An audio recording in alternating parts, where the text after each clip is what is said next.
Well, hello, everyone, and welcome to Work Cookie, our weekly gathering of IOs, HRs, recruiters, and one actor, as we try to make the world of work just a little bit better. And this week, we're actually going to continue our conversation from last week with Lauren about voices of the field, prosocial, pro bono, working psychology in action. Do you want to give us a little bit more information on that title? Yeah, absolutely. So last week we kind of did an overview, on prosocial and IO psychology in general. And now the subsequent sessions, if you will, are going to dive a little bit deeper into those topics we talked about. So today I do have an article I'll talk through to kick us off, but I do want to also let everyone know who's listening, if you plan on going to PsyOp, the Prosocial committee is actually, don't shake your head. We're actually hosting a panel, and my peer on the Prosocial committee, Kira Barden, will be hosting, and it's called A Lesson in Giving Back, IOs Doing Prosocial Pro Bono Work. It is going to be on Friday, April 19th from 9 a.m. to 10:20 a.m. And it's going to provide an introductory look into how to get involved into prosocial as an IO. We're going to have various IO psychologists who are practitioners and academics who do prosocial work.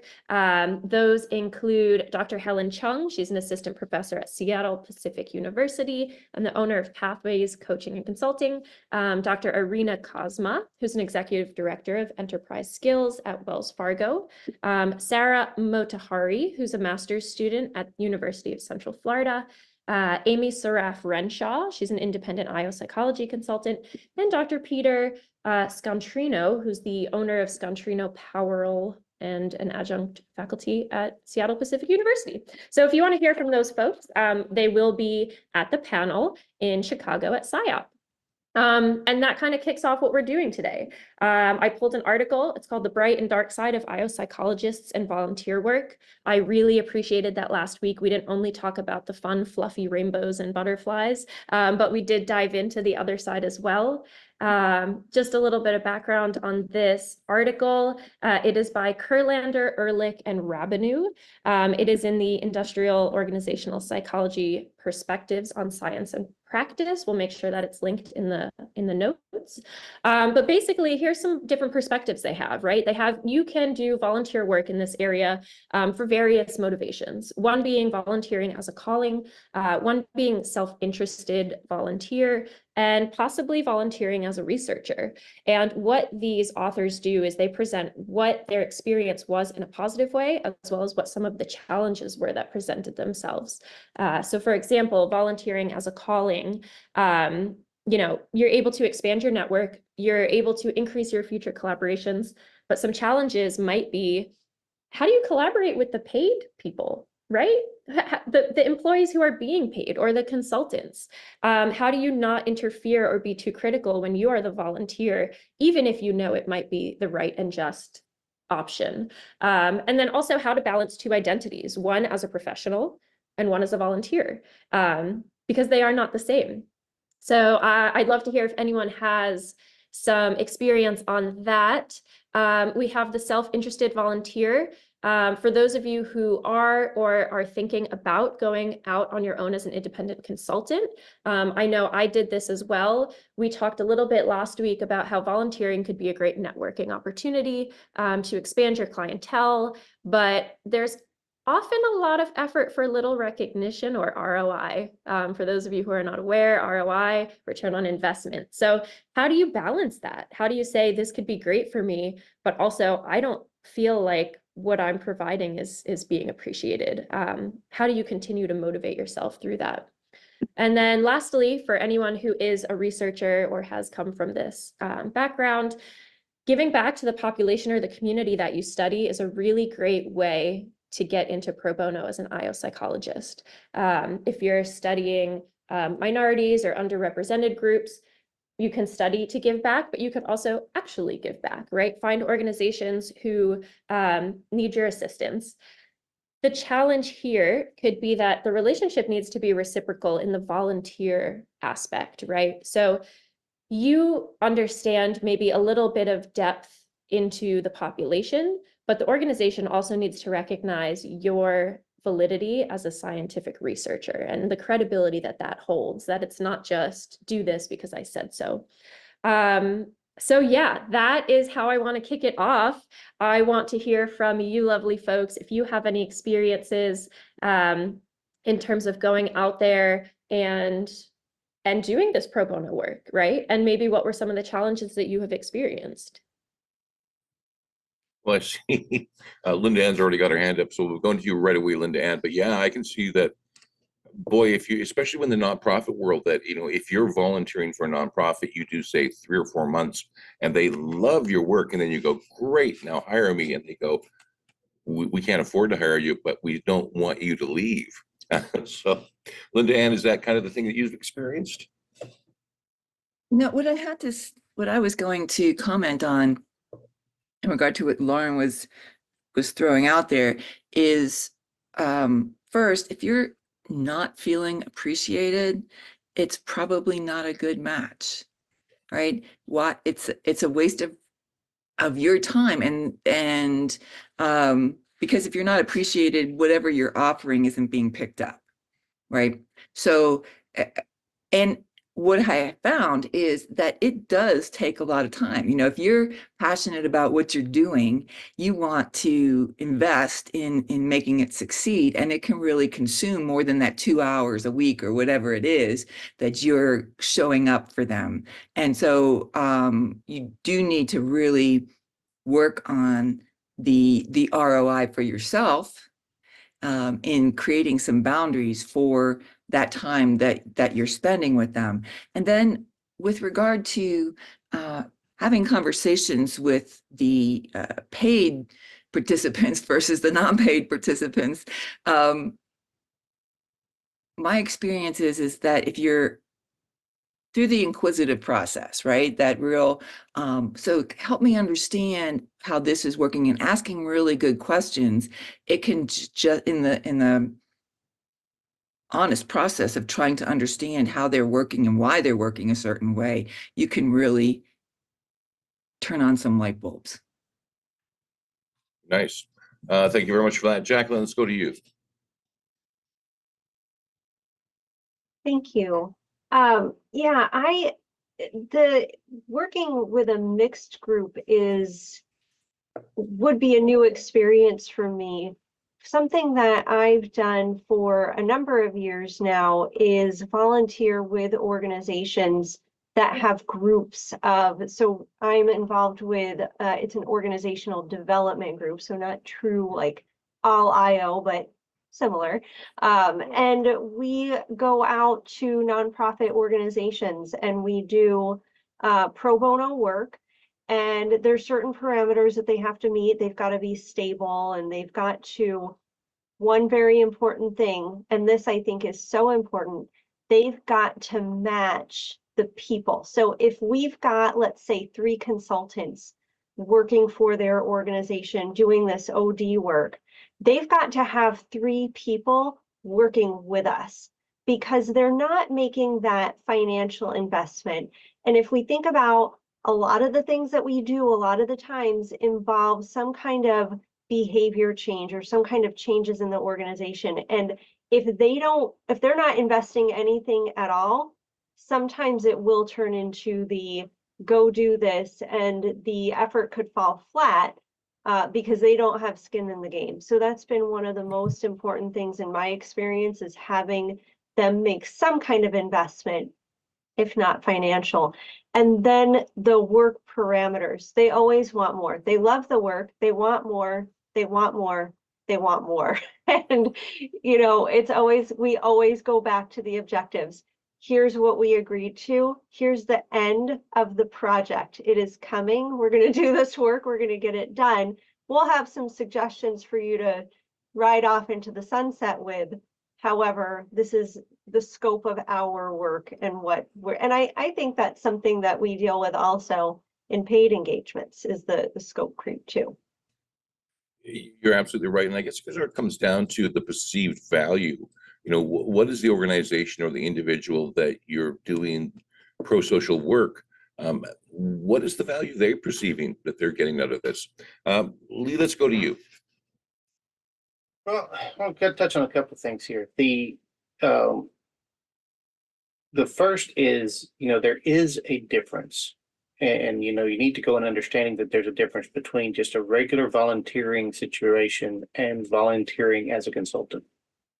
Because if you go to a local organization and say, hey, I want to volunteer, they're like, great, fill out this paperwork and, go sort groceries, or, whatever the organization does. And it's kind of open-ended, and it's kind of, some of them have specific, you're volunteering to do this, but a lot of it's just general.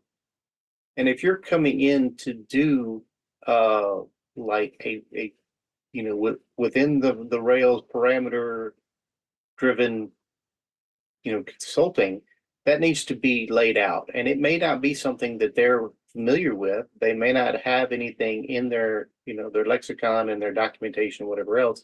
And so you may have to, there may have to be something drawn up.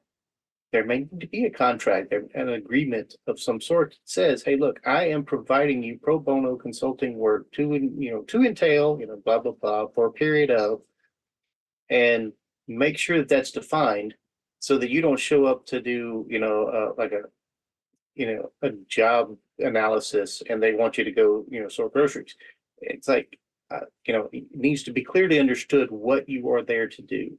And you need to make sure that there is parameters put in place of what your project is and your timeline that you're looking at for completion. And, scope creep, I mean, the struggle is real. And it's bad in the paid world, but in a lot of nonprofits, everybody is a jack of all trades. And so really, there's no scope for most of your volunteers. And so you really have to fight that battle. And, as far as dealing with other volunteers and dealing with paid staff, there has to be the understanding that there's got to be some buy-in there. And there's got to be understanding of where you fit into the structure. I actually one of my IO contacts is an executive director of a nonprofit, and she's the only paid person, and yet there are volunteers that she has to answer to in some way, and that causes friction. And so those are things that you have to consider of where do you fit, and if somebody pretty senior isn't buying what you're selling, you're going to have a tough time, and there comes a time when you gotta.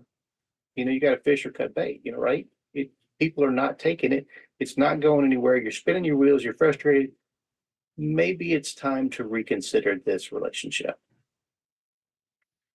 Great words of wisdom there, Lee, because I've seen that myself in the nonprofit where the executive director is the only paid staff, but they have to answer to a board of volunteers. And sometimes those boards have difficulty finding those volunteers. And so, you might not get the best people on your board, and the poor executive director is really in a situation which is, difficult to manage at the best of times. So thank you very much for that. Alexander, over to you. That was really great, Lee. So I think part of it comes from my aspect. I don't get to do as much of the kind of typical workplace behavioral changes in the same sense as probably a lot of you. Coming from the tech side, I'm more focused on how to be able to educate on areas that a lot of IT people don't get to understand. So typically what I do for kind of volunteers, if you will, in air quotes there for people who can't see me, is to be able to do speaking, to bring awareness to things. A lot of people don't think of how ransomware attacks can affect and cause PTSD, where workers need to be able to oftentimes get treatment for that. A lot of business owners don't think about that can go into worker comps claims and other disability insurance claims, and how that can really start to affect your bottom lines.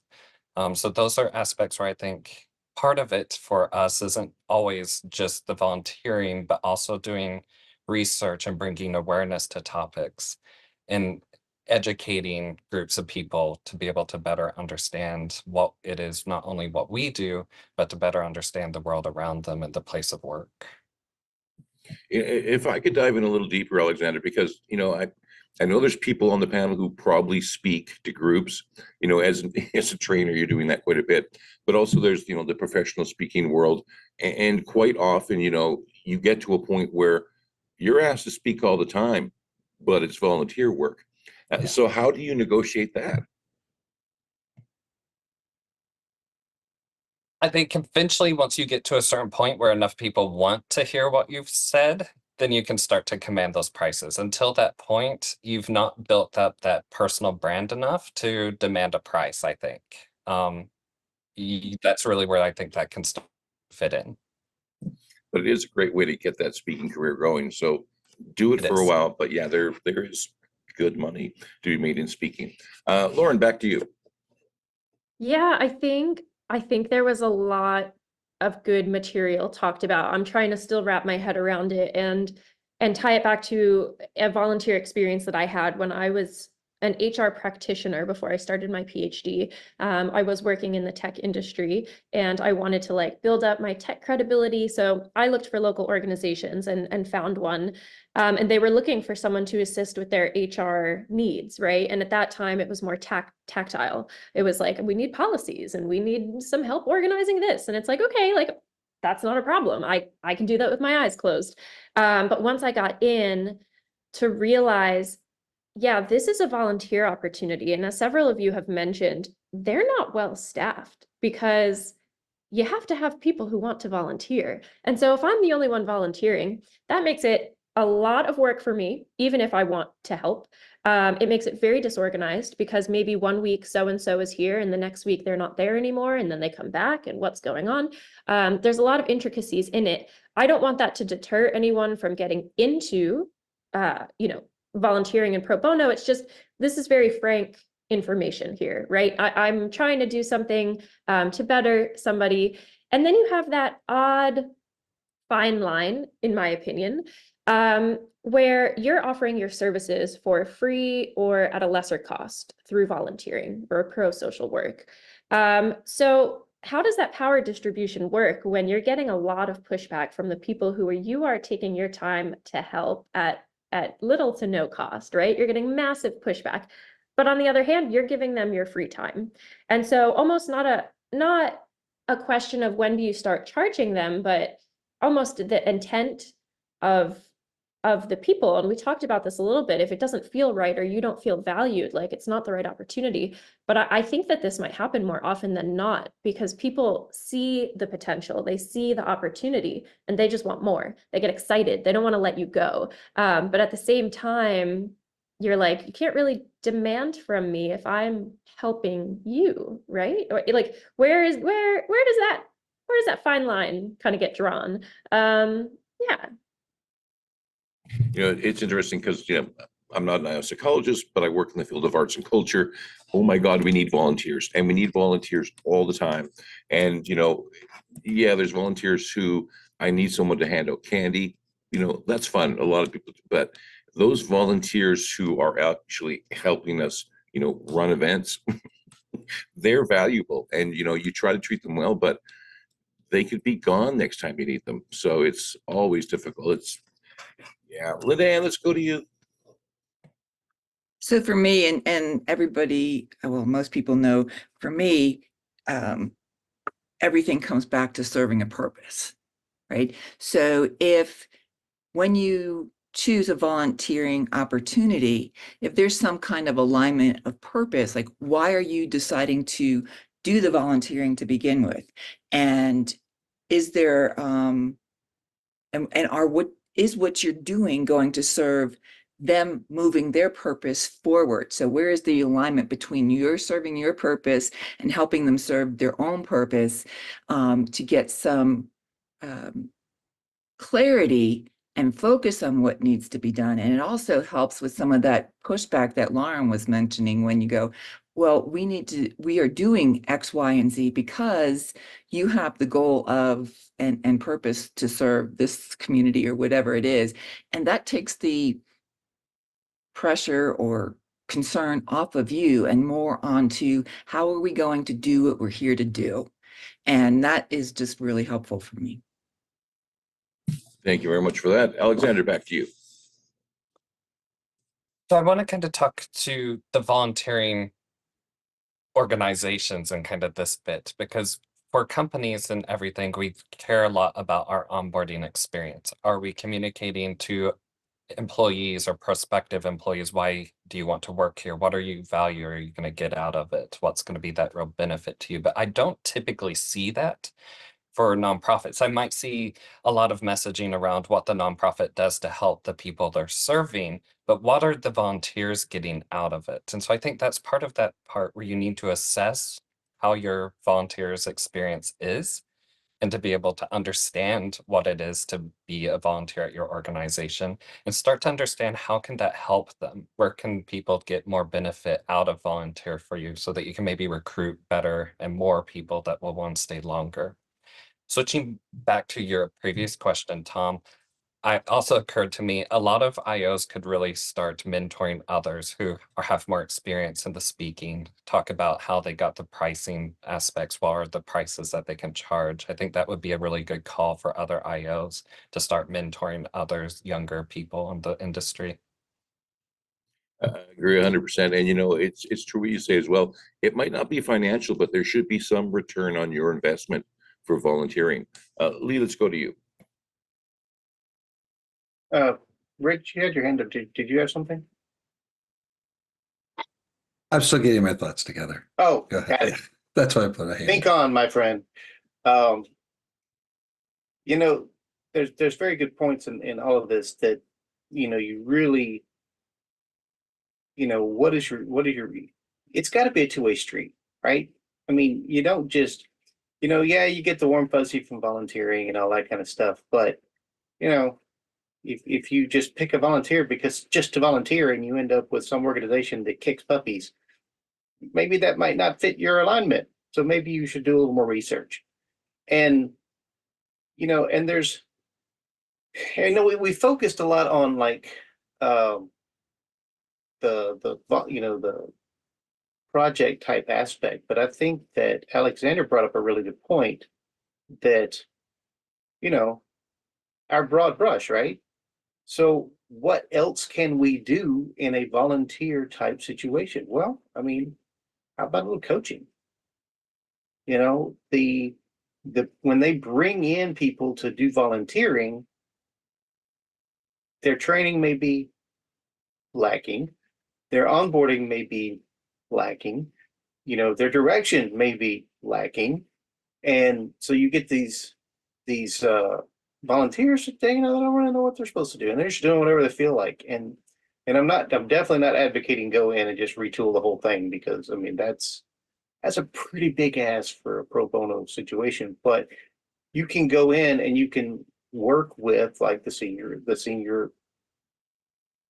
there a senior leader in volunteers? I don't even know. But the executive director or the volunteer board or whatever else, and you can work with individuals on a coaching perspective and say, okay, let's work on how we can improve what you're doing and help that to drive the culture within your organization. Because, I mean, let's face it, a lot of nonprofits, their culture, not good. And a lot of that is because people are all volunteers and there's a revolving door and they can't keep volunteers because the culture is not good. So how can we work on volunteer retention? How can we work on communication? So there's some personal aspects that we as IOs often focus on that we can do other than big projects, with all these parameters and all that kind of stuff. So there are some smaller things that you can do in a mentoring type aspect with some coaching as well. Thank you very much for that, Lee. Rich, I think you got your thoughts together. Let's go to you. I did get my thoughts together, and I hope they stay together as I talk through this. So last week, I teach marketing at a local Christian college here. And last week we were talking about corporate social responsibility for organizations as their brand. And I just put, I didn't press return. Hold on. Yep. Okay. I just put a link to the American Marketing Association. There's a case study that they have in there that was done from the University of Indiana. And what they talk about is that in terms of CSR, corporate social responsibility, there's three kinds. Correcting, that's basically taking like, you already have some negative societal or environmental impact and you're going to correct that. Then compensating, and when I say correct that, you're actually making changes to the operations to correct that. Then there's compensating, which is you're basically saying, yeah, we're doing this, but we're not necessarily going to change the way we're going to do things. And then there's cultivating, which is doing pro-social acts that are not directly related to the negative impact of a brand's operation. Now, why do I bring all this up? Sincerity. So sincerity means a ton to one's personal brand as well as to the the brand of the organization. If your values are out of alignment with the rest of or the direction the organization is going to go in, yeah, you're not going to keep the volunteers are not going to remain there, and they're not going to be engaged. It's with any organization, right? I mean, when you have the values aren't aligned, people are disengaged and they're going to go looking for something else. You got the classic attrition that just is going to happen. So I guess what I'm really getting to is that when you are aligning yourself with an organization to do some of that pro bono work, if you're going to go out there and help with a local center in their HR, or you're going to help with OD work at some association that you belong to. Right now I volunteer over at IMC USA as their committee chair for their certification program. Any of that stuff, it's got to align with what your value is, and that level of sincerity. There's actually a diagram in that study that shows that your level of sincerity has an indirect effect on whether or not people are going to do business with you or purchase from you. In this case, it would maybe hire you or retain you even as a volunteer. So I hope my thoughts were together and cohesive on that. And if not, look at that. Look at the link, and it might offer a little bit of clarity. Well, it looks like there's some good reading there as well. So thank you for that, Rich. Lauren, back to you. Yeah, I'm gonna, so I feel like a lot of what we're talking about could be or could sound intimidating to people who are new to Prosocial or even students, right? So I'm going to take a little bit of a student perspective, and there are other ways to get involved in Prosocial, even if it doesn't seem like that's what it is. It totally is. For example, last weekend, I took an hour of my time on a Sunday to sit in on our virtual PhD open house. I didn't have to do that, but I chose to sit and talk to prospective students about the program. And to Rich's point, I like our program, right? I believe in our program, and so it aligns with me, and I'm going to talk about it, and I'm going to be my authentic self. And that's going to come through, right? If I was doing it for a self-serving purpose and I was like, well, I'm just going to put it on my resume or something, and I just talk to the students very, very blandly, that's also going to come across. And that's not really a good look for anybody. But I can say, even from taking that hour, I've already connected with one of the prospective students on LinkedIn, and she reached out to me and was like, would you mind speaking further? And like, that's huge, And so a little tiny impact, even within your university, volunteering for open houses, mentoring younger students, that's going to go really far. And then to second that, a lot of us are talking about associations that we're part of, whether it's PSYOP or APA, what have you. They also often have opportunities to volunteer during why am I blanking on this? During conference season, right? So you can volunteer to stand at a booth and help people check in. You can volunteer to hand out badges. And so it doesn't always have to be so involved to the extent that we've been talking about, where you're going into an organization and providing a tactical or a service, if you will. You can simply volunteer with an organization and give your time to help them make it a smoother process. So I wanted to kind of take that perspective and make it a little less intimidating for those who might be like, I want to get into it, but this is scary. While we're talking about, students, we've talked a lot about like, the nonprofit and, I'd love to, if I was an IO and starting out, I'd love to volunteer for a large corporation that's going to eventually hire me. But what about, your neighbor owns the local hardware store? Is that a good way for someone who's just coming out of school to get some experience and just volunteer your time to help them make their operations smoother? Yeah, I think so. I mean, we talked about it a little bit last week in terms of understanding your liabilities. So I wouldn't go into something you are uncomfortable or unfamiliar with. But I would say if your neighbor owns the hardware store and they're like, hey, I'm looking to hire someone, if you feel comfortable putting together a job poster or helping them scan through resumes, then I feel like that's fairly harmless, and gives you a good opportunity to kind of flex your skills. Just keeping in mind, like, make sure that you feel comfortable with it. And especially if you're in school and you have a question, utilize your professors, right? If you're like, I'm not sure if I can do this, am I allowed? Is it legal? Go to your professors. They're more than happy to talk about, yes, I would do this, or I don't recommend that, because they want what's best for you as well. All right, so let me change it up a little bit. So now in this scenario, it's your parent who owns the hardware store, and they come to you and go, you're studying this IO psychology stuff, you're a PhD student, and I'm paying for it. I'm having a problem with Phil at work. Do you step in and give them some advice?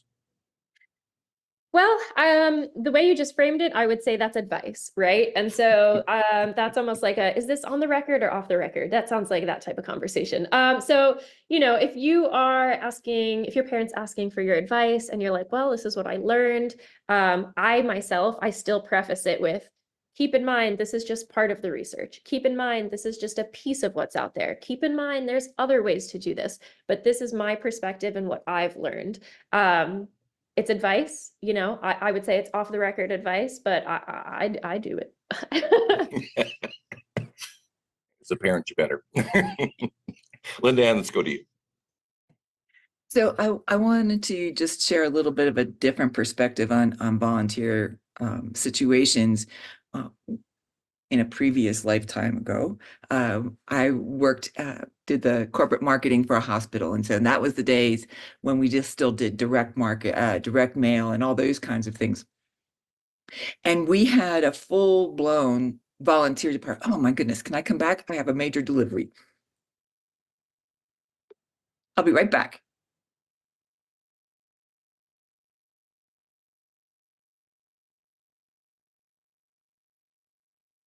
Okay, I guess I'll step in. Alexander, while we're waiting for LindaAnn, let's go to you. Let's go for it. Okay. I'm actually going to clarify real quick on your part. This was why I was the one who was shaking my head, not going to SAP, because I'm not a part of the APA. I'm British psychology. For us, it's ethically against our rules and regulations if we're not competent in an area that we can't give advice or consult on that spot. And Linda is back, so I'm going to go. Thank you. So we had a full-blown volunteer department. And we would use them. I valued them immensely. And so did most of the people within the hospital because of all the services that they provided. And I understood the direct monetary contribution that they were making to me being able to get my job done. The other side of that was the people who signed up to be volunteers did it because it was a social activity for them. So they had their own specific reward for doing the volunteer. So it served both sides of the equation, and it was very well organized. I could, plan for their time and so forth. And so I think that if people look at volunteerism and how they volunteer and where they volunteer as a way to serve both sides effectively and understand the monetary value of that contribution, I think it makes it a little bit more rewarding for everyone. Yeah, very, very good point. Rich, let's go to you. Sure. Going back to kind of the sincerity thing, but so I think last week I mentioned that my kids were scouts, right? And they would volunteer for things a lot. They were also voluntold to do things a lot, you know, and when I think the purpose of doing volunteer work is super important because I've been in situations where you have volunteers, whether they're kids or whether they're adults or what have you, where they're only there to fulfill some obligation or some perceived obligation, right? And so they're not fully engaged in this. It's kind of like, oh, I'm just here because I'm here, right? And it does, you gotta ask yourself, does this align with what where we need to go in our career, as IOs, if we're going to be doing this and we get into that situation. Look, I've gotten into the situation where I volunteered for something and I'm like, oh dear, what did I do? I probably shouldn't do that again, but I think we just have to be somewhat, informed and purposeful on, what we get into. Otherwise, we're going to end up being, at best wallflowers, at worst kind of sullying our reputations in some ways. So Yes, very true. Lee, over to you. Yeah, so I'm gonna open the aperture a bit here. So, when we're talking, pro bono, I mean, basically we're doing an activity we're not being paid for. And so, you think about some of the things that are going on in our community right now. I mean, this podcast right now, none of us are being paid for this, but we are providing this service to those who are interested in the topic that we're speaking on.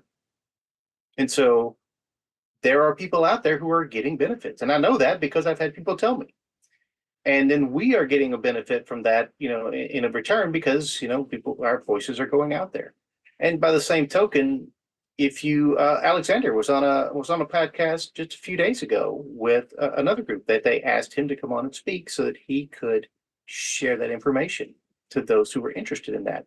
Our networking events, nobody's paying to attend, nobody's paying to put it on, but we're providing that as an opportunity for people to receive mentoring, to have Q&A, to do these things and widen their skill. That's also a form of doing pro bono work that we are actually, you can get a benefit from that yourself because you're widening your network and I will freely share whatever, knowledge I have, but I also get knowledge in. I mean, I never fail to learn something from someone. And okay, you're right, Alexander. I am paying for the Zoom cost. So I guess technically in that case, maybe it doesn't hold up. But anyway, I would argue my point still stands. But when you do these things and you go out there and they put on there, here is, so-and-so IO consultant or whatever, and they put that out there and you're like, hey, let me share the wonders of IO and this wonderful knowledge that I've gained and that you may put to use in your organization or your personal life or whatever. That is a form of doing that. And, which is just kind of a corollary to what Tom spoke on earlier about doing the speaking engagements and whatnot. So there you go. Just a little extra thing thought out there. Well, I think it was like 6 months ago, Jeremy mentioned that the Work Cookie podcast is now being downloaded in over 100 countries. So, the impact that everyone's having on this panel and all the expertise that you have and sharing it with the world is quite beneficial. Jacqueline, let's go to you. Yeah, what I would throw out there is if you are listening to this and you are thinking about going out there and volunteering, and especially if you are a new IO, especially a new IO, even if you're an experienced one, don't necessarily think you have to do that alone. Like what I'm picturing in my head is people walking into businesses and saying, I'm going to do some volunteer work for you, nonprofits or whatever that might look like. But there's organizations who help IOs do exactly that. So, I've got a couple, I'm based out of the Twin Cities. I've got a couple in mind, I'm happy to share. But what they do is they bring in, here's an experienced practitioner, and then they have a group of newer, hey, I'm looking to get some work done. I'm looking to get my hands dirty and my feet wet in the work. And so they can build the experience and also learn a lot, not only about the field and the profession, but also how these volunteer engagements might go. So just throwing that out there. Well, let me ask you, Jacqueline, I'll direct it at you, but I'll ask everyone here today. But, everything I keep reading says that volunteerism is down. How do we re-encourage people to volunteer, or do we just talk about the benefits, or any thoughts on that? Or That's maybe a I'm great totally wrong. Maybe question. volunteering is I am still I started my volunteer journey like in the IO area. I started it with this particular organization. I'll put it in the chat here, but I started just because I wanted to start doing the work, and I am still doing it like 10 years later almost. I'm still doing the same today, because I like the opportunity to give back. I like the opportunity to work with different types of clients that I otherwise wouldn't, and take on different projects that I otherwise wouldn't. But I don't know, hope some others can add to that. I'm sure they will. Nick, let's go to you. Yeah, it's an interesting conversation. And I think one of the things that we're so used to doing in the field of IO is meeting people where they are, finding what the need is for an organization, and applying one of the many paintbrushes we have in our toolkit to that particular situation. And I think that same sort of serendipitous connection can happen in the volunteer space, where you keep your ears open, you keep yourself networking, you keep yourself aware of what's going on. And to your question, Tom, I think, building that sense of community is the way to get people to invest where they're at. And community may not look like your HOA or the block you live on, but we have a community of IO psychologists who come here every week, or attend these pop-ups. So you can find those communities and figure out what their needs are, so people can feel like they're contributing to something that they identify with. Very nice. Thank you for that. Lauren, back to you. Yeah, I'm going to touch upon your that volunteerism is down. I think it's because people are tired, coming off the heels of the pandemic and this whole talk of work-life balance. And now a lot of people are still working remotely, or are they going back into work? And there's a lot that it's just keeping us tired, right? And so I think even if people have a strong desire to volunteer, they're just like, but I want to, but I don't want to.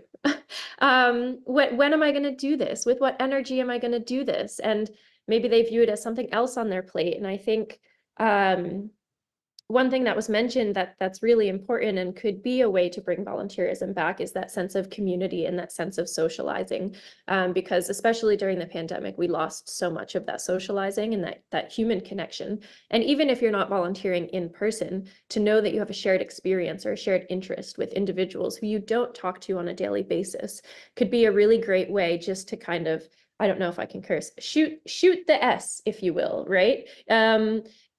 Because that's what we need. We need a space where we can also be ourselves and kind of let loose. And the hope is that you're volunteering in an organization or an atmosphere that provides, similar to what Jacqueline was saying, either something you don't have experience with on a daily basis, or maybe it's a personal interest or a hobby of yours that you're volunteering your time towards. Like, that's okay. It should fill your cup as much as it is filling somebody else's cup by your presence being there. So that's my 2 cents on volunteerism being down.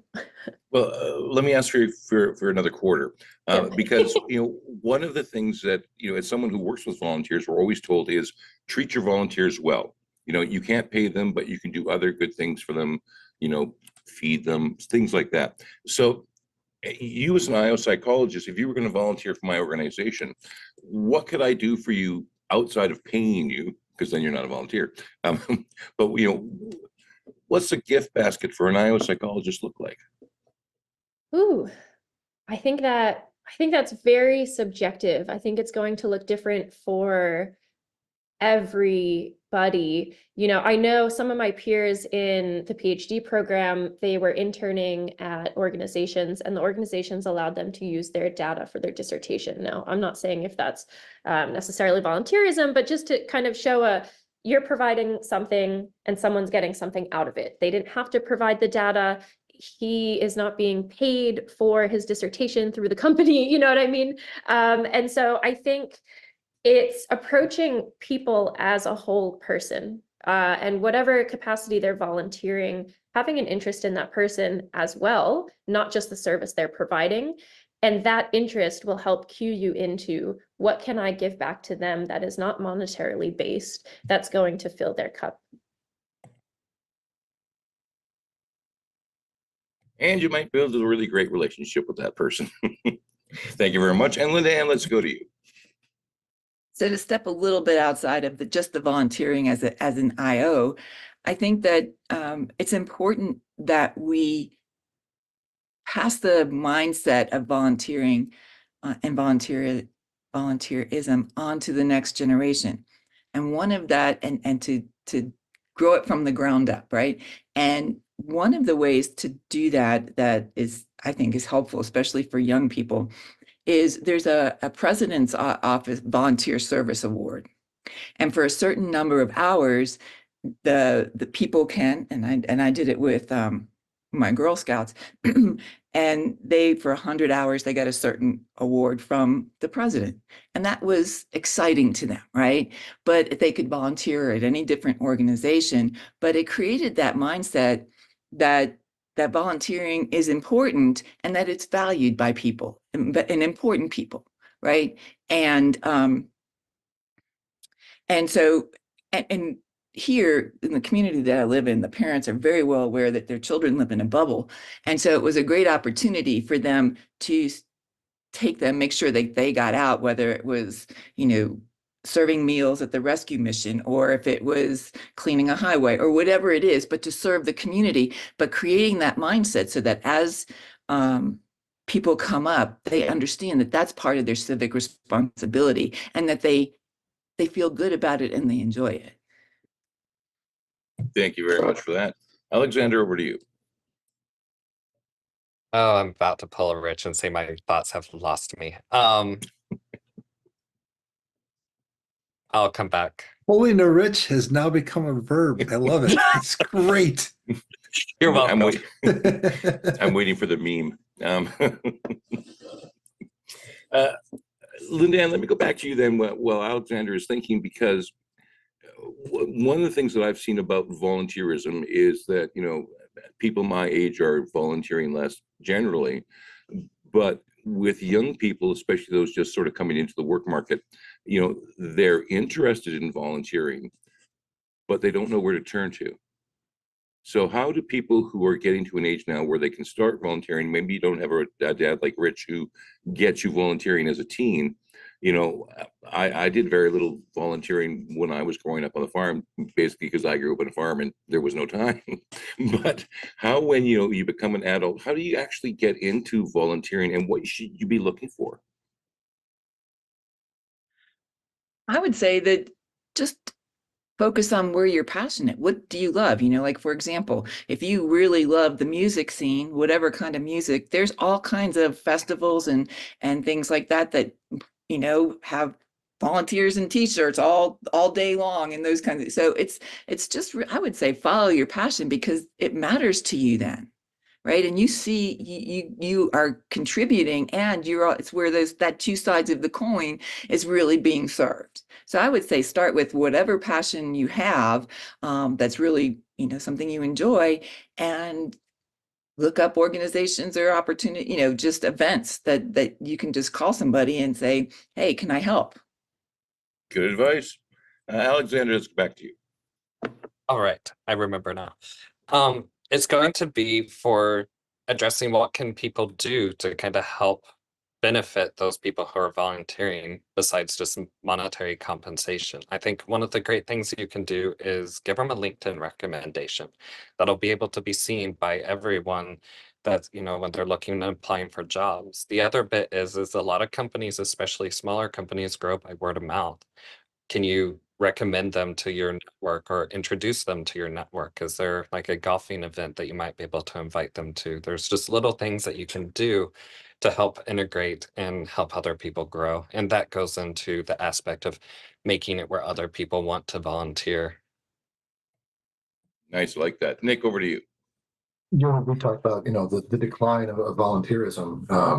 And, is it that people don't have the example set for them? The community organizations like the Scouts and things like that, that's a big component of it. But you also see community service as punitive. You get a traffic ticket, you've got to pay the fine and do so many hours of service to the community as well. So I think that's one thing that could be reflecting on that potential trend. And I also wonder how much of what fell into traditional community service is now more shifted towards activism or something like that. So people are still fighting for these nonprofit causes or things like that, but they've framed it differently, be it, broadcasting through their social media channels or whatever it is, that, these things still would normally count as volunteer, but the new statistics are not necessarily taking that into account. Thank you very much for that. Lauren, we're getting close to our hour being up. How have we done, and if we missed anything that we should be looking at about putting this into action? No, I think this was a really great conversation. As always, the hour flew by. Ooh, Alexander. The hour flew by. I look forward to these. I look forward to next week. So I think we touched upon everything for this episode. All right, and Alexander, back to you. All right, I'm gonna ask the audience if they want to volunteer their time. You can help and support me by listening to my last podcast on the MSP Business School. Nice. And do we find that wherever we find our podcasts, or? Pretty much, yeah. YouTube, everything. I like that. On video. I like that this our weekly broadcast is now becoming, it's like Hollywood Square for people who are online doing podcasts. For those of you old enough to remember Hollywood Squares.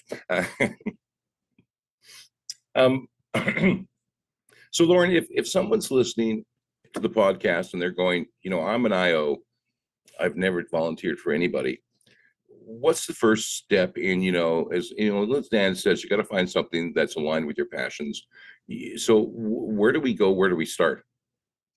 I think that's where you start. I think you have a sit down with yourself and you say, what am I interested in? Where would I want to spend my time? Especially given that we discussed our time may feel limited. And so where would you be willing and excited to spend that time? And be real with yourself. And it can be outside of the workplace. It doesn't have to be, as we said, a corporation. It could be something that you have an interest in hobby-wise.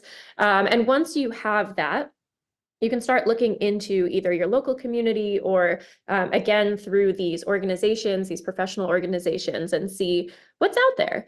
You can even reach out to individual people. When I started my independent consulting back in 2018, I just started connecting with people who I thought were cool and did cool work. And I said, hey, do you want to have a coffee? And I talked to them about what I was interested in, and they told me about what they did. And then it kind of spurred from there, right? And I was able to sit on a panel. Again, this is all free. I'm not getting paid, but I sat on a panel to speak to people who are interested in things that I was interested in. And, you have to put yourself out there and not be afraid of what's going to happen. But definitely make sure that it's coming from a genuine place and that you are interested in the results and putting your time and effort into this. Should you, when you're looking, should you look locally, somewhere where, you and I can meet in a coffee shop? Or can you, we've got this wonderful technology now. Could someone in the United States go, you know what? I've always liked the Philippines. I'm going to look for an organization in the Philippines. I don't want to jump to conclusions here because the HR person in me, right? I'm like, okay, breaks. There's local and legal laws that we need to consider. So again, I would look into what that implies for you. you know, if you're just talking to someone, if you're reaching out to have a conversation, there's nothing wrong with that. If you're looking to volunteer time, there might be some legal implications. So I would make sure that you're aware of the local and state and governmental laws in whichever area that you're looking to volunteer. But you know, you can ask for a Zoom meeting, you can ask for a meeting in a coffee shop. If you are going to PSYOP or another conference, go months ahead, start looking into people and say like, hey, are you going to PSYOP? I'd really love to meet there, or I'd love to connect, or do you want to hop on a Zoom before? I have some questions. Ooh, we're running out of time, but people have their hands up, so I'm going to let them speak. Well, I just love to keep the conversation going, and we can go a little over an hour. Alexander, back to you. I love that question, and I'm gonna say yes, it can be beneficial. I do that with Abney Park in London. Now, currently, I don't live in London, but I still want to be a part of the community there, and so I volunteer to, you know, a place that I can do stuff remotely. The other aspect is if you're wanting to move to a new area, I think that's a really great way to start integrating and building connections within that area, and you can do that remotely nowadays, thankfully. Like that too. Yeah, maybe I should look in London. Rich, let's go to you. Just real quick, because I did register for PSYOP. I'm pretty sure if I don't if I recall, they do have a sign up and the registration for whether you want to be a you know, you want to volunteer at the event or you want to do something. Yeah. So and other things, SHRM has that, AMA has, I mean, like there's all kinds of other organizations that, you know, they ask for volunteers on the spot, you know, or on site during an event. So Yes, they do. And don't forget that CBOC itself, there's a number of us who are more than happy to give some of our time every single month just to have a chat with people and build this community. And what a wonderful community it is. I enjoy talking to some of the smartest people in the world every Thursday. It's the highlight of my week sometimes. So thank you very much, Lauren. Again, great job this week again. What are we going to talk about next week? Next week, we will be talking about prosocial practices, strategies, and approaches. So we would love to talk about some of the interventions or work that has been done. Maybe it's well-being and community engagement or actionable insights. So there's your little tidbit. And if you're listening to the Work Cookie podcast and you've got some great stories that you could share about those experiences, we are live every Thursday, 12 noon Eastern time.